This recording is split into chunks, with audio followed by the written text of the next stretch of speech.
இந்த மாதம் ஆண்டவர் இந்த ஏப்ரல் மாதம் நமக்கு கொடுக்கிற ஒரு நல்ல வாக்குத்தத்தம், சத்துரு வெள்ளம் போல வந்தாலும் ஆவியானவர் எனக்காக கொடி ஏற்றுவேன். எந்த பிரச்சனை காற்றாற்று வெள்ளம் போல எனக்கு எதிராய் வந்தாலும் எனக்கு பின்பாக அந்த வெற்றியை அறிவிப்பு கொடுக்கிற ஒரு இயேசு, ஒரு பரிசுத்த ஆவியானவர் எனக்காக இருக்கிறார். சத்துரு வருவதற்கு முன்பாகவே எனக்காக அவர் கொடி ஏற்றுகிறார். அவர் ஏற்றுகிற கொடிக்கு 3 விதமான அர்த்தம் உண்டு. முதலாவது அர்த்தம், எனக்கு ஜெயம் நிர்ணயிக்கப்பட்டது, எனக்கு ஜெயம் முடிவிற்கு வந்தது, நான் தான் ஜெயிக்க போகிறேன் என்கிறதற்காக கொடி ஏற்றப்பட்டது. இரண்டாவது, என்னுடைய கொடிக்கு அர்த்தம், இனி போர் செய்யக்கூடாது, இனி போரை நிறுத்துங்கள் என்கிறதற்காக பரிசுத்த ஆவியானவர் எனக்காய் கொடியேற்றுகிறார்.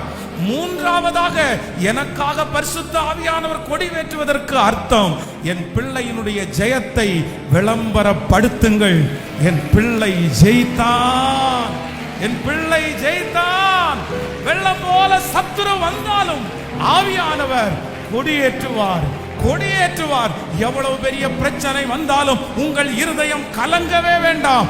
உங்களுக்காக பரிசுத்த ஆவியானவர் கொடி ஏற்றிவிட்டார். ஜெயம் நிர்ணயிக்கப்பட்டது. நம்புறவர்கள் கரங்களை தட்டி